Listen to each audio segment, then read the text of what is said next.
In April 2023, Officer Scott Harrell, a 4-year veteran of the Texas City Police Department, allegedly initiated a traffic stop after observing a vehicle speeding and cutting through parking spaces at a gas station. Officer Harrell approached Christopher Scholl, the driver, and informed him about the alleged violations. Scholl denied any wrongdoing, stating that he was not speeding, that he regularly took the direct path through the parking lot to the gas pumps. Despite Scholl's compliance and explanation, Officer Harrell accused him of disregarding traffic control devices and threatened to issue a citation. Before I'm stepping out of traffic, buddy. Don't walk up to my car, please. What? Don't walk up to my car, please. Hey, man, you can't drive through the parking lot like that. You got your driver's license insurance? Any weapons in the car I need to worry about? Oh, man.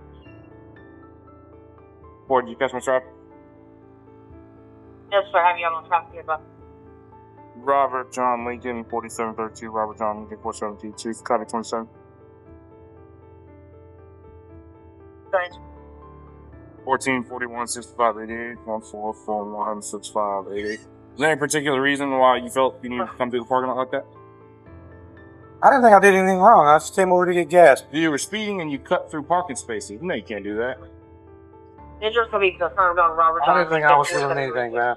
I mean, you all walked I'm doing around. is coming to get gas. Yeah. Oh, are we gonna go back and forth, or are you just gonna? You asked me a question. You want me to answer it or not? I'm not. Okay.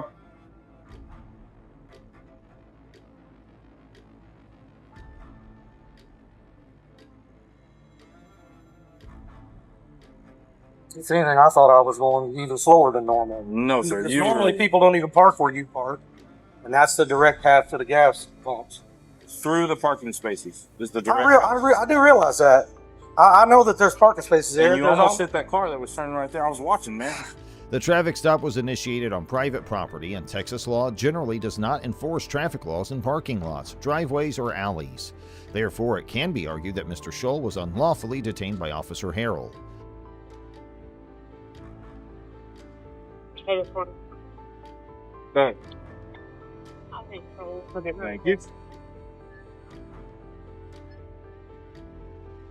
Meanwhile, the officer asked the man to show his license and checked it within his system if there was anything suspicious, but everything was clean. So, I'm not kidding you either, man. I come here every day, dude. look, I'm not. I send pictures of my wife the price of the gas here every day when I come through. Okay, look. So anyway, Here's the deal, man. Okay, I'm not gonna go back and forth and all that. I'm not gonna write you tickets, but the only reason I'm not writing you tickets is because I'm out of tickets right now. Okay, otherwise you would be receiving a citation. for what? What would be the citation? I'm just curious. Disregarding traffic control device. On private property? Yes. Okay. You still can't do that. It's still illegal. Okay. During the interaction, Officer Harrell demonstrated a power trip, unlawfully detaining Mr. Scholl and making false accusations against him. Despite Mr. Scholl's attempts to de-escalate the situation, Officer Harrell persisted in his aggressive behavior.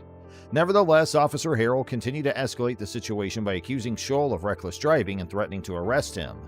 Eventually, Officer Harrell arrested Mr. Scholl, claiming he believed Scholl would continue to engage in unsafe behavior in the future.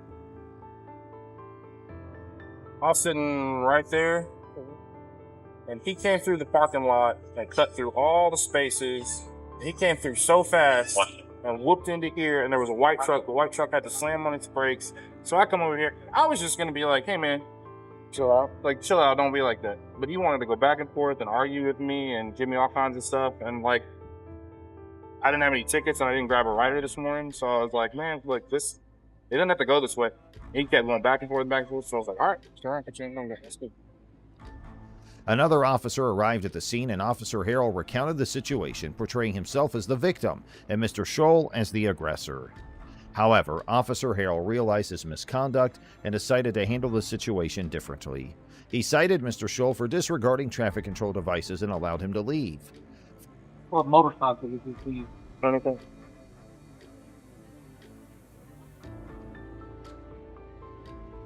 Boy, Scholl's no longer in custody. Okay, I see you sign right here. It's not a admission of guilt. Mr. Scholl is no longer in custody. It's not an admission of guilt. It's just a promise you'll contact the court on or before the date and time that's written on here. You can contact the court at the bottom here. The information's there, and also up there.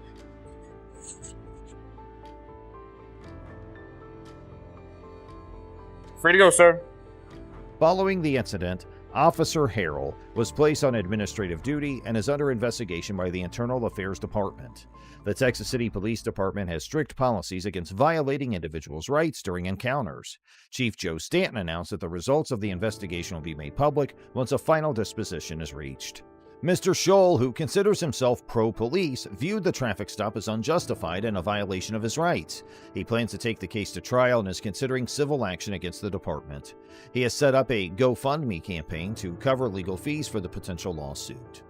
And now let's move to another video. In a recent encounter involving the Cleveland Heights Police Department, a female officer was observed recklessly pulling in front of another vehicle while conducting a traffic stop. The driver of the other vehicle, who narrowly avoided an accident, began recording the incident on his mobile phone. 1 second.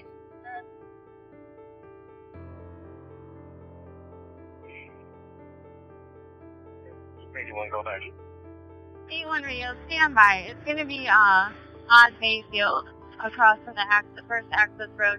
Send me another unit because another party does not know how to yield to lights and sirens, and he's sitting here recording me. Say that I'm looking at him off the road. You okay? Yeah, I'm Okay. I'm Officer Lewis with Cleveland Heights. The reason I'm for the traffic stop is the plates on the vehicle are expired. Yeah, Not even a big deal. Do you know that guy behind me in the Porsche? I was trying to hurry up and move You're over. good. No, you're good. You did the right thing. I'm put my lights out and sirens. He did not move over. As the officer stepped out of her patrol vehicle, the officer expressed his concern over the near collision. The officer instructed the driver to wait while she proceeded with the traffic stop. However, the driver patiently parked behind the patrol vehicle and continued recording. The officer initially admitted her mistake and apologized to the driver, but during their conversation, she suddenly changed her stance, blaming the driver for her own errors. Apologize. You almost ran me off the road. I initiated my lights and I didn't hear sirens. anything. But was your music on? Because I had the lights and sirens man. on, sir. You apologize. I apologize. You're wrong. He stopped I'ma let it abruptly. go. Okay, I'm not wrong. The lights and sirens were activated. You ran me Okay, off the road. I did not almost. do that, sir. The lights and sirens So on what my are you apologizing marked for? patrol because he stopped abruptly, causing me to stop And I almost abruptly, caused the causing accident. you to stop abruptly. Right. And I apologize for that. However, the lights and sirens were on. Okay, the police vehicle is marked. You can clearly see it's a marked next to patrol me, man. vehicle. I initiated lights and I don't sirens. wanna argue with I'm you. not going to argue, and I'm telling you I do. I'm going to tell you I do apologize Right. that he did stop But I'm abruptly. gonna tell you the disconnect. Nobody was I'm wrong. gonna tell you the disconnect, right? So between the public and you as a public You want servant, me to just that driver check, okay? if it's something wrong and you actually Yeah. get it, all you say, my bad. I'm And sorry, I did. I just and said, keep going. I said my bad. I said, I initiated a traffic stop in a marked vehicle with lights and sirens. Right. If you didn't hear the sirens or see the lights, I mean, you called back up to your face. well, I called back up because somebody is getting out of a cop car. The situation escalated when the officer called for backup and her supervisor, a sergeant, arrived at the scene. The sergeant immediately confronted the driver, accusing him of obstructing and interfering with the traffic stop despite not being present during the initial interaction. The sergeant failed to articulate if the driver was being detained or not, but he continued to escalate the situation. Call back up for your safety, but Well, you don't pull up behind an officer on a traffic stop. you don't even know what. You're right, I don't. So why are you saying that? Because I'm here and what you're doing right now is against the You almost law. ran me off the road. Okay, well then you should have pulled over for lights and sirens. She said it on the radio that you didn't yield. And it's on dash cam, I'm assuming. Just the disconnect, man. Sir, I'll tell you what, let her finish her business and then we can sit down and talk like we're adults. good. I'm going to let him go. We're good. I'm going to let him go. Yeah. What? I'm sorry. What was your last name? My last name? Yeah. Why you need my last name? Because I'm asking who I'm talking to. You asked me who you were talking to. Well, not now you're going to be under arrest because what you're doing is illegal. Listen. What you're doing is illegal. I can charge you for interfering with the Just give me your last name. Why? Because I'm conducting business with you right I'm now. not being entertained. Or am I pretty If you good? want to be. 10-4. That's No, not that's going not to how be it the works. driver. What's your RS? Stand by. What's your reasonable articulate Okay. suspicion of my crime? I'm going to get rid of Hold him. on, I'll explain it to you, okay? Am I being detained? Right now. Am I being detained? If you want to be. 10-4. That's No, that's not gonna how be it the works. driver. What's your RS? Stand by. My RS. Reasonable articulate Okay. suspicion of my Okay, crime. here, gonna get first, rid of okay, hold on. I'll explain it to you, okay? Doing what you're doing right now. No, sir, she almost ran me off the road. Okay. Again, you didn't yield to lights and siren. You came out. She was next to me and stopped and almost ran me off the road. Okay, What are you talking okay, about? listen to me. You asked my reasonable articulable suspicion. It's not a I'm not probable under cause. arrest. If you arrest me, you violate my rights. I don't want to arrest you. We have to You're ID going to you. violate my rights. That's what you're going to Okay, do? we have to ID you. You understand that? Yes, we do. All right, I'm gonna videotape it. Okay, we got you on camera I'm too. gonna call. They can come get the car. You're violating my rights. Come getting, who's getting what car? They can come. You're gonna arrest Radio, me, another right? car here. I got a male who's obstructing. No, I'm not. And he's refusing to identify himself. Road. So I'll take a report on it, but I need your No. ID. Yeah. I'm dealing with her. The driver explained what had transpired to the sergeant, but both officers insisted on obtaining his identification, even though no crime had been committed. The sergeant eventually handcuffed the driver, alleging obstruction and interference. Listen, Right. I'm asking you to identify yourself so I can let my dispatcher know who I'm out with. If you don't identify yourself, that is obstruction. You are the one that came Obstruction out. is a secondary crime. It's What crime did I commit? There's no crime, but I'm So there's no crime, I don't need to identifying you. Okay. Thanks. I need your driver license. Look, ma'am, I'm sorry.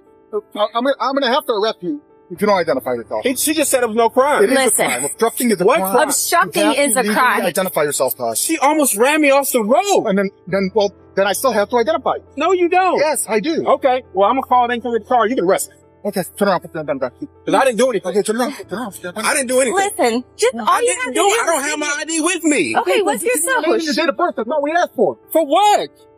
Because I need to let my dispatcher know.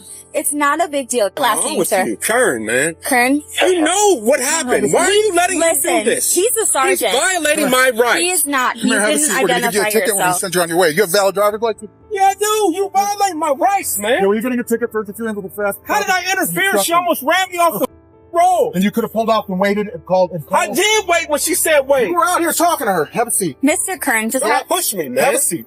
Why are you so full of machismo, man? Dude, have a seat. I'm not putting up with your okay? Have a seat. What's wrong with you, man? Have a I'm seat. sitting down. All the way in. if he He's going checks, for obstructing. Or he's getting a you're ticket gonna, for I obstructing. don't, Is he valid?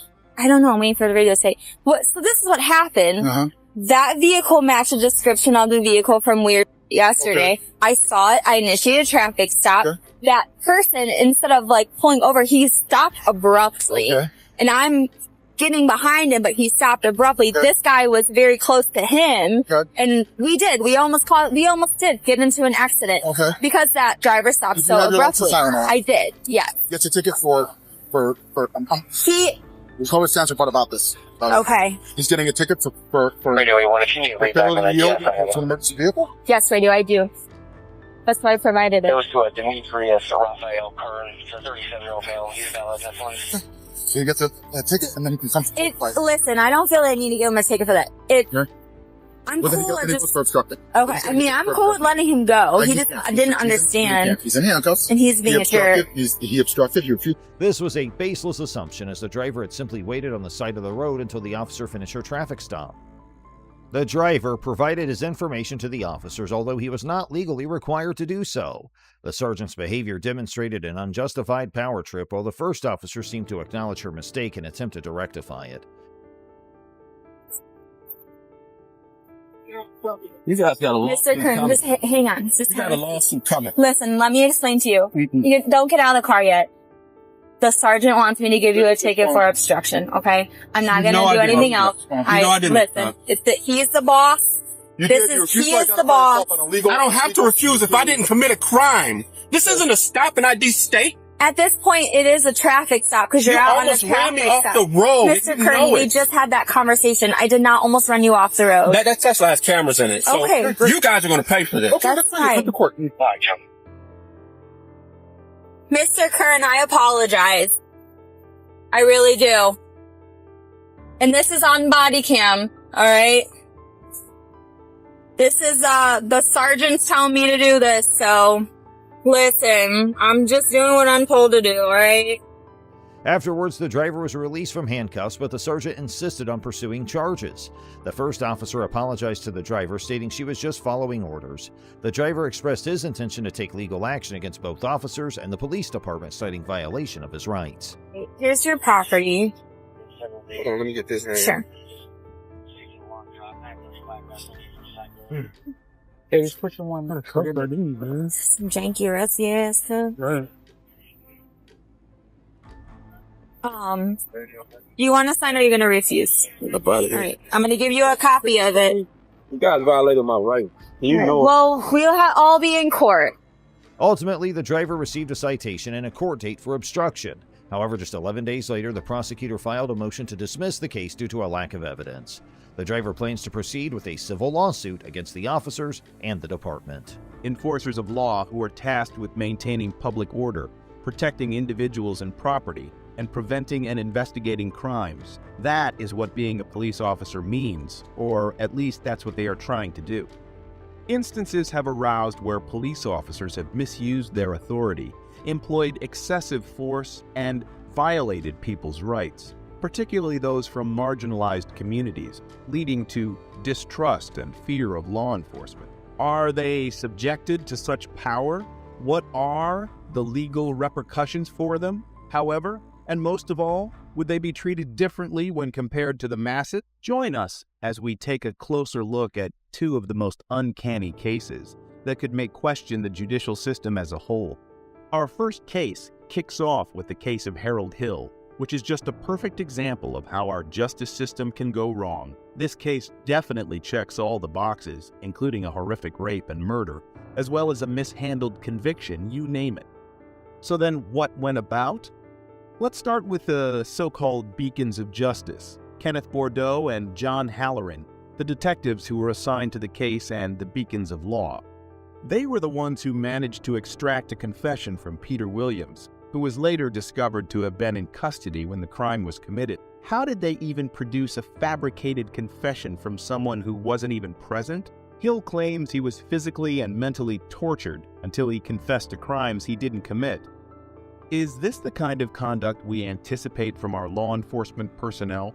The trial itself was held when Hill was 31 years old, despite the fact that he was only 16 at the time of the crime and was therefore tried as an adult. At this point, it's just not fair, and it's incomprehensible what Hill is going through.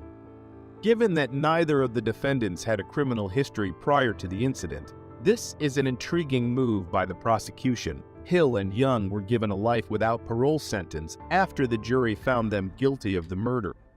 However, 13 long years later, DNA tests showed that neither of the defendants' cellular components found under Kathy Morgan's fingernails, nor the hair found at the crime scene matched either of them. Imagine the sheer suffering Hill endured for something he didn't do. It continues to amaze me how Hill managed to hang on to his life. The prosecutors disputed the findings despite this evidence, claiming that the hairs had nothing to do with the crime and that the cellular material might have come from sweat or drool that the recovery teams had left behind. Even in the face of such overwhelming evidence, it's shocking that the prosecutors were so resistant. Young was killed in a hit-and-run incident shortly after Harold and Young were finally let out of jail. This almost leads us to believe that this is almost a plot to clip both of them. Hill, on the other hand, accused the city of Chicago, the police, and the two detectives involved in the case of coercing a confession and violating his civil rights in a complaint he filed against them. The case was resolved for $1.25 million, of which Hill received $500,000 and the remainder was paid to the lawyers. It's surprising that the detectives were only asked to make a pitiful $7,500 payment for their roles in this whole fiasco. You think that's all? Wait until you hear this. It should be noted that Hill is currently serving a 27-year sentence after being found guilty once more of an unrelated charge of armed robbery. In spite of this, it is obvious that Harold Hill was let down by the legal system in the past. This case emphasizes the need for justice system reform to prevent erroneous convictions and make sure that those who abuse their power are held accountable. Starting with the investigation and continuing through the trial and conviction, the Harold Hill case is a tragedy of errors. Hill was wrongfully detained for 13 years, and because the system made him a criminal, he was never given the opportunity to adapt to life outside of prison.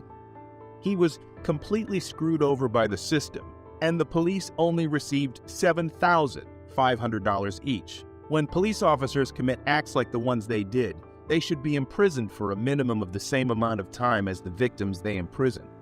Up next, we have an oddball in the form of Sergeant Mario Cardona versus Daniel Garza. After being thrown and pinned to the ground, Daniel Garza was rendered helpless. Officer Mario Cardona, a longtime friend of Garza's, was on the verge of breaking his wrist. Confronting a criminal and keeping him confined is one thing, but putting a civilian without a reason is shocking. Garza recalled, "I was trying to be a man and trying to hold in the pain, but man, that wrist lock hurts. He's just bending it and bending it." But why did Cardona go so far as to nearly break his wrist? His actions were apparently driven by rage toward Garza, whom he accuses of attempting to kidnap his stepdaughter. But are cops subjected to such an authority in the first place?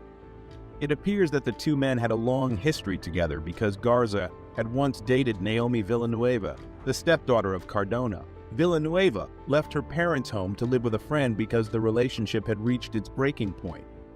However, Villanueva was allegedly taken from her friend's home in May 2015 by Garza without her consent and brought to her parents' residence in Whittier, where Cardona lived across the street. Garza was performing pilates in his garden when Cardona saw him and told him to go to the street. Cardona started his assault as soon as Garza sat down.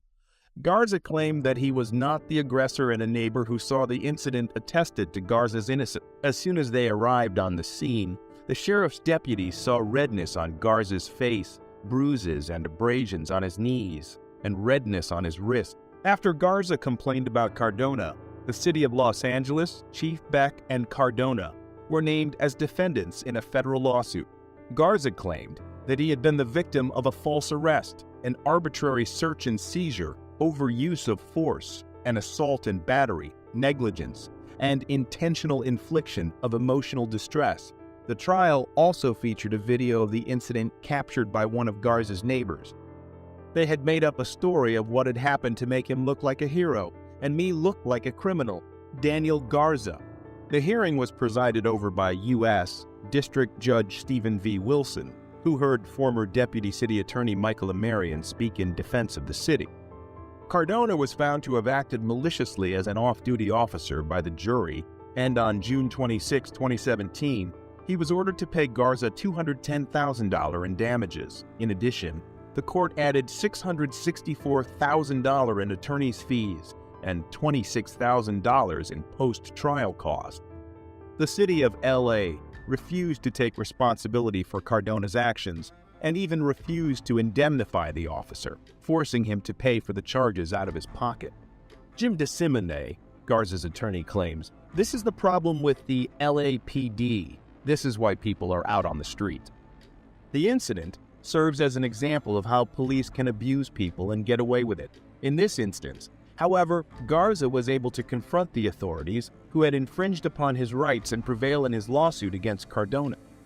It is clear that police officers cannot get away with using excessive force against citizens after the jury found Cardona guilty of malice. It is important to note that this case also emphasizes how crucial it is for citizens to be aware of their rights and to speak out against law enforcement when they believe those rights have been violated.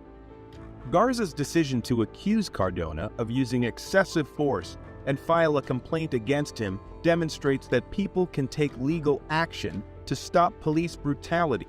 What do you think of these cases? Which do you think is most unfair? Sound off in the comments below and make sure to let us know if we missed out on anything. While you are at it, make sure to hit that subscribe and leave a like to never miss an update from us. Thanks for watching. Good morning, I'm Officer Parker with the Guyton Police Department. Any reason you ran that stop sign right there? What stop sign? The one right there at Parker's. One that I sat there for like 5 minutes waiting for traffic to go through? You have a driver's license. I do. Right. Mind getting it? Yeah, that's fine. Oh, shoot. You need a debit card, huh? I don't want that. Just give me a second, okay? Yeah, no problem. All right, here you go, Mr. Harville. Please be more careful at the stop signs, okay? I got you. Hey, man. You know I got a dash cam, right? That's fine. Okay. It's the stop sign right there. And if you have a dash cam, I'm going to show you running the stop sign. So. Okay. Have a good day. You too. In this incident, a driver named Andy Harville is pulled over by a police officer named Marcus Parker. The officer falsely accuses Harville of not fully stopping at a stop sign. Harville informs the officer that the entire incident is being recorded on his dash cam. Despite being informed about the recording, the officer continues to make false accusations and insists that Harville did not come to a complete stop. However, the dash cam footage later proves the officer wrong. It clearly shows that Wrongful did stop for about a minute at the stop sign and was driving safely. It is revealed that Officer Marcus Parker has a history of misconduct. He had previously been put on administrative leave from a different police department for driving under the influence. He had driven home in his patrol car after consuming multiple drinks at a local restaurant while off duty.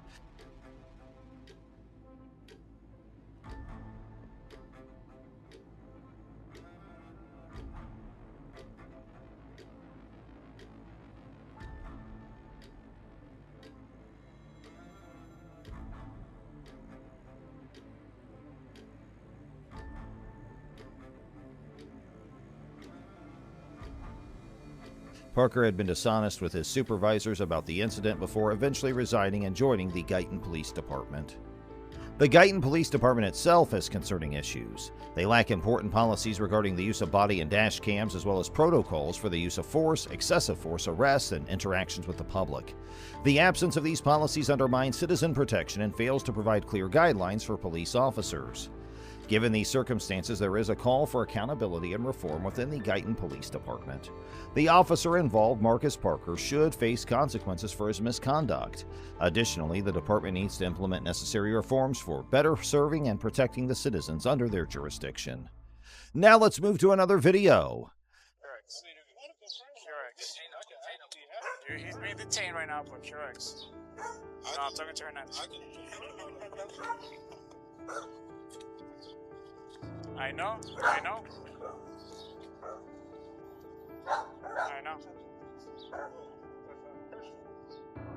Gonna be checking for an aggressive white female, unknown weapons, wearing a white shirt and jeans, making threats to harm herself. Samuel Scott Jr.'s incident began when his car, a 2006 black Jeep Compass, was stolen from outside his aunt's house in Buena Vista in Miami.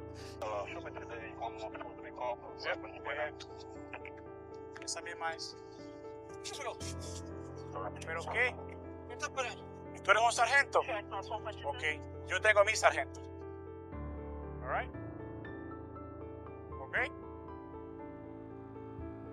After the theft, Scott immediately called the Miami Police Department to report the incident and seek assistance in recovering a stolen vehicle. However, instead of receiving help, Scott found himself wrongfully detained and arrested by the same officers he had called. Despite being a victim of a crime, the police officers believe Scott was the perpetrator based on a description that matched his appearance. Scott, who is a black man, was wearing a dark-colored shirt over a white undershirt at the time. In a body camera footage obtained by the media, Scott can be seen telling the officers that the description of the person who took off in his car was similar to his own, but he insisted that they had the wrong person. I went over there to see my kids and everything. My kids are... Where are your kids? I was with them. Where are they? Over there, what's the name? They were over at my cousin's house. So, huh? When? What? I've been over there since, what? I want to say it's 5:30, 6 o'clock. I actually walked back over here. You have two IDs? Yeah. That's not good. Well, one is an ID and one is a driver's license. Okay.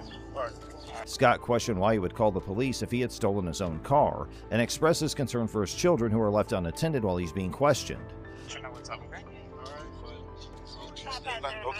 You mind if I sit in your cars? I really don't know what I did. I really don't care, but... Alright, listen. I'm gonna reach in your rights real quick. Alright? I'm telling you guys got the wrong guy. I can confirm where I was, and I can even confirm my activities. I recently logged off of the VPN at my job. Okay. At what time? Roughly before I came over here, before I called you guys. But I'm telling you, you guys got the wrong guy. Okay. The description of the guy that took off from your car is just like yours. The officers proceeded to charge Scott with several offenses, including leaving the scene of an accident, false reporting of a crime, failure to carry a concealed weapon license, and possession of marijuana.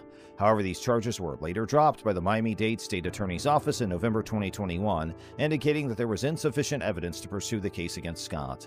To the time, I really just jumped out of the car to go see. That's it. If you want, like I said, we can go. Like, I had my kids and stuff like that, dropped them off, came over to say hi.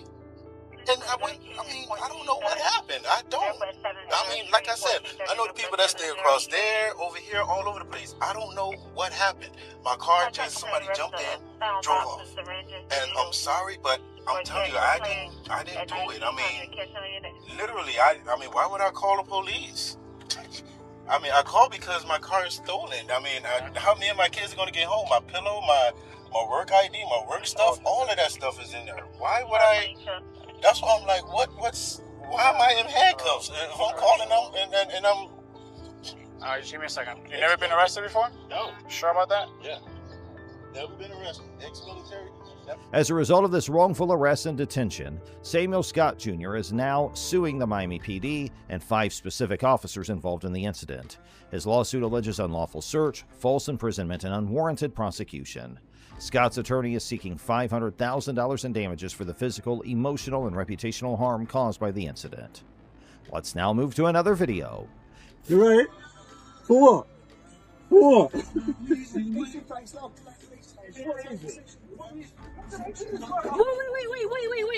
he didn't do anything! For what?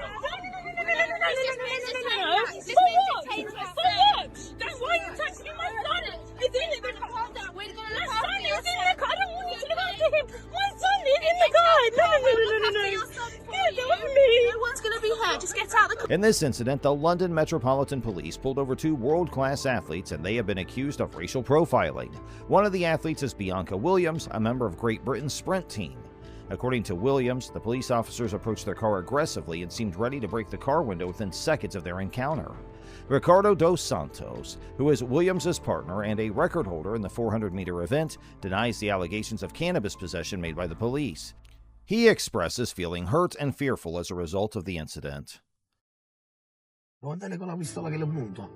Sì, basta che non appunti qua, non ci voglio. Lo sto puntando, lo so che sei. Lì che sei. Fatti papà, fatti papà. No, basta che non sparano. È una macchina nuova quella, lì che sei. One other video surfaced showing AC Milan's Tomway Bakayoko being detained and searched by police officers who had firearms drawn. No, le vedo. Le punto. Le vedo. C'è una visuale precisa proprio.